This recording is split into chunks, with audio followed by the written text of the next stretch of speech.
Hi everybody, it's Julia, your trusted travel expert, helping you find that je ne sais quoi wherever you are in the world.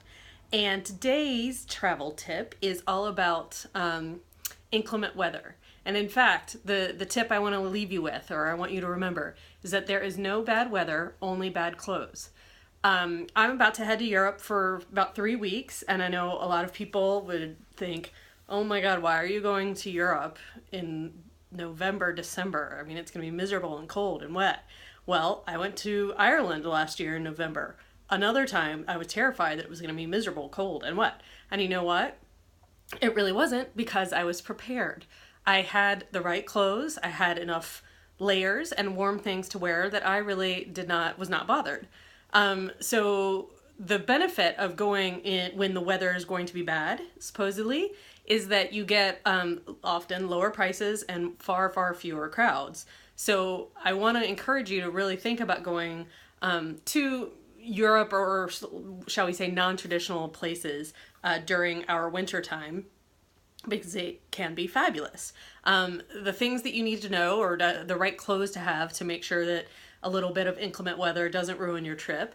The very most important thing that you really have to have are waterproof shoes. I mean, I cannot emphasize this enough, how much wet socks, wet feet, wet shoes will just ruin your day. I mean, there's really no getting around it. There's nothing you can do about it. And sometimes it can be sunny and actually not that chilly, but if there are puddles or there's wetness and your feet get wet and cold, it just ruins the day. So good waterproof shoes, and they don't have to be like ugly, hiking boots or something like that. And if you don't want to, they can be really cute. There are some really, really cute rain boots out there right now. And low rain boots too, like, almost even like shoe length or ankle length low rain boots. So that's a really great alternative if you want to look a little bit cuter while you're tromping around in the wet or the snow. The other thing that you're really going to want to have is a nice looking weatherproof jacket. Now, I have a ski jacket that I actually zip out the fleece in and bring along with me on a lot of my trips. It's not maybe the dressiest looking coat, but it's not like a horrible looking ski parka thing. At least I don't think so. But the good thing about it is it's wind and waterproof. So and it has a hood.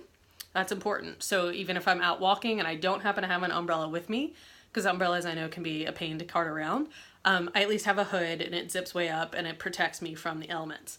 Hat and scarf and gloves, those are always good to have, but it's also a really good souvenir item to buy, especially if you're in somewhere like Ireland, where wool trade obviously is a big deal. You're going to find wool, stuff everywhere. So, maybe bring one so that you have something, but maybe don't bring all of your scarves and hats, because you might find some really cute ones that would be a really good memory to bring home. Hat, scarves, gloves, jacket, and then layers. You don't need to wear the biggest, heaviest wool sweater. If it's 45 degrees out and, maybe windy or a little bit wet, you don't need to have a giant wool sweater on, plus an undershirt, plus your jacket, plus your guard, all your outer gear, because you're going to be walking around and chances are you're actually going to get hot. So I actually, I'm going to bring, this is like a little light sweater dress that I just bought recently, and I'm going to bring it with me on my Europe trip because it's a little cuter, so it can go from day to night easily enough. It is a little bit sweater material, but it's pretty thin. So all I have to do is throw on my jacket, hat, scarves, and gloves, and I'm good to go to walk around in like a 45-degree day. So just want to keep that in mind. No bad weather, only bad clothes. As long as you prepare, Europe in the wintertime is fantastic. In fact, one of the main reasons why I'm going soon is for the Christmas markets. So I can't wait to tell you all about that. They're such charm. I've always wanted to visit them, visit Germany at this time of year with the mulled wine and all the handcrafts and trinkets and everything like that. So stay tuned. I will tell you about that soon. But I just want to let you know that you too can go, and as long as you bundle and pack accordingly, you can go visit Europe in the winter. So that's it for this week. I'll talk to you next week.